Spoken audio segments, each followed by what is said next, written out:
Hi friends, this is Ranjit Singh. आज हम बात करते हैं राजस्थानी भाषा साहित्य उद्भव और विकास।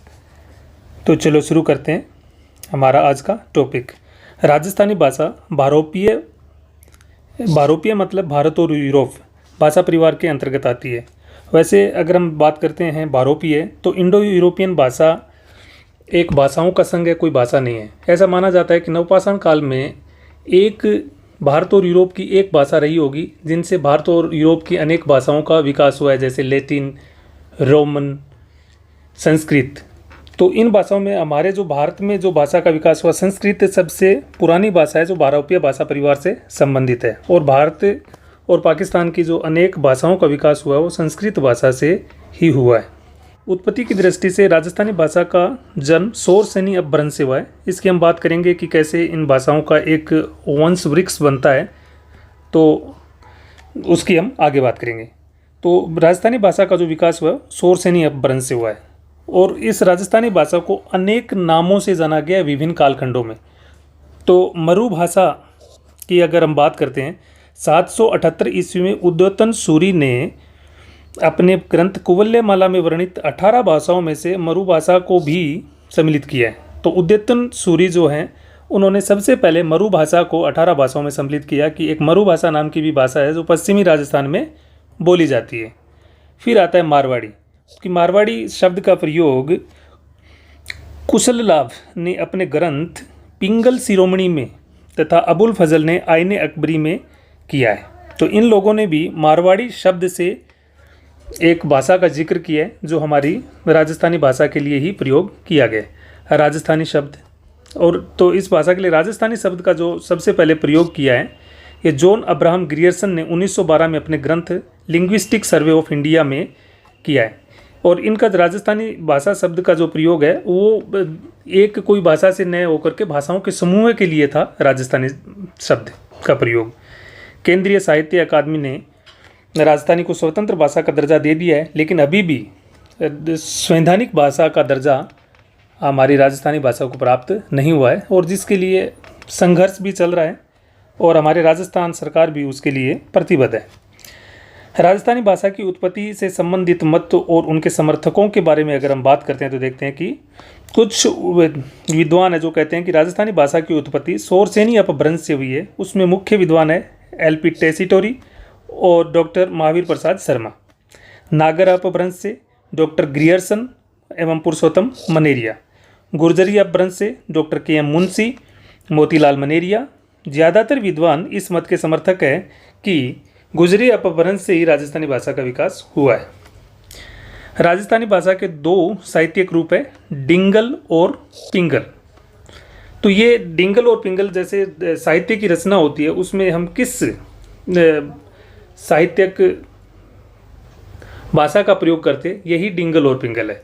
तो डिंगल का प्रयोग जो है वो किन साहित्यिक रचनाओं में हुआ है और पिंगल का, इनके बारे में हम थोड़ा सा तुलनात्मक दृष्टि से अध्ययन करते हैं। जैसे डिंगल पश्चिमी राजस्थान की भाषा है, यानी ये हमारे मारवाड़, बीकानेर और ये शेखावाटी का एरिया है, उस एरिया में डिंगल भाषा बोली जाती है।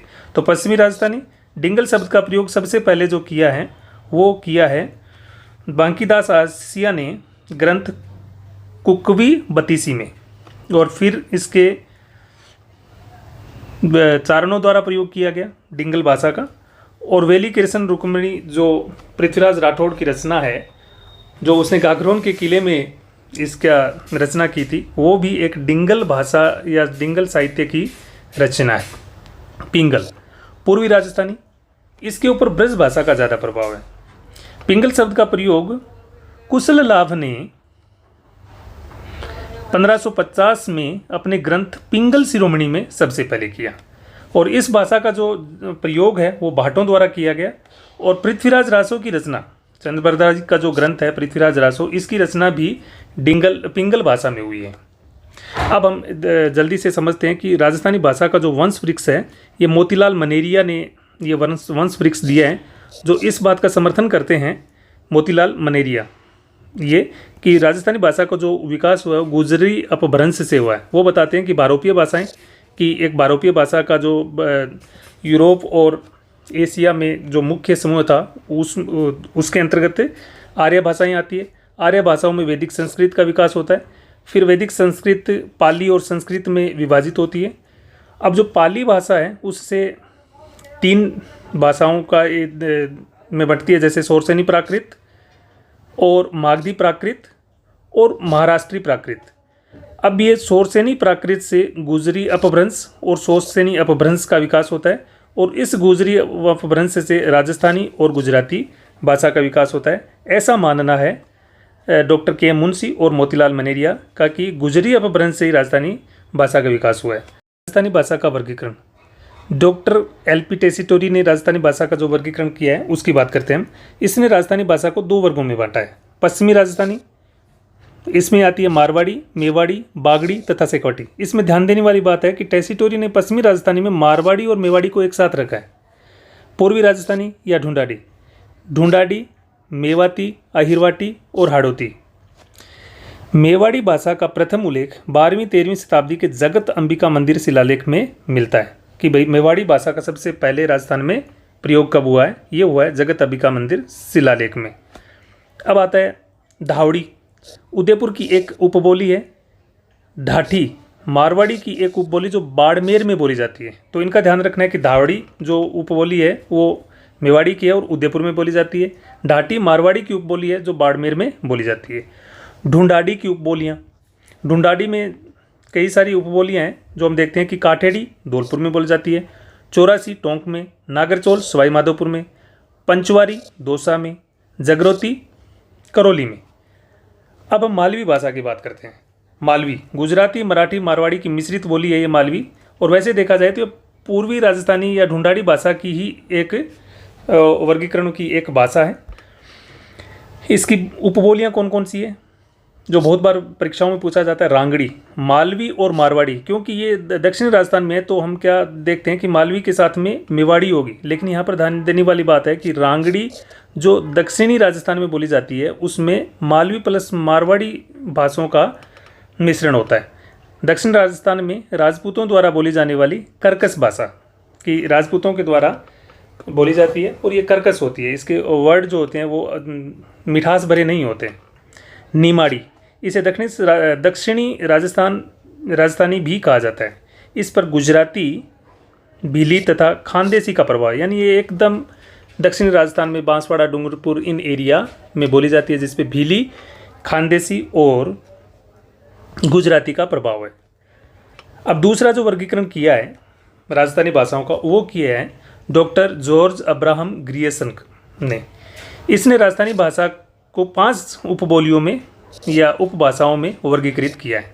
नंबर 1 पश्चिमी राजस्थानी, इन्होंने क्षेत्रवार भाषाओं का वर्गीकरण किया है कि पश्चिमी राजस्थानी में मारवाड़ी भाषा आ जाएगी, उत्तर पूर्वी राजस्थानी इसमें मेवाती और अहिरवाटी आ जाएगी, मध्य पूर्वी राजस्थानी ढूंढाड़ी और हाड़ौती आ जाएगी, दक्षिण पूर्वी राजस्थानी मालवी, रांगड़ी, साथवाड़ी आ जाएंगी, और दक्षिणी राजस्थानी में निमाड़ी एवं भीली भाषा को सम्मिलित किया है डॉक्टर जॉर्ज अब्राहम ग्रियर्सन ने।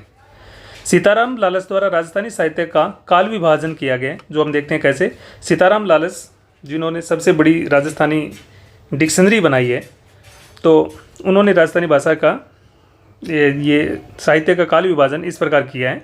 आदिकाल जो विक्रम संवत 800 से 1460 के बीच है, मध्यकाल जो विक्रम संवत 1461 से 1900 तक है, और आधुनिक काल जो इन्होंने किया है वो है विभाजन 1900 से निरंतर अब तक। If you have like this video please like, share and subscribe.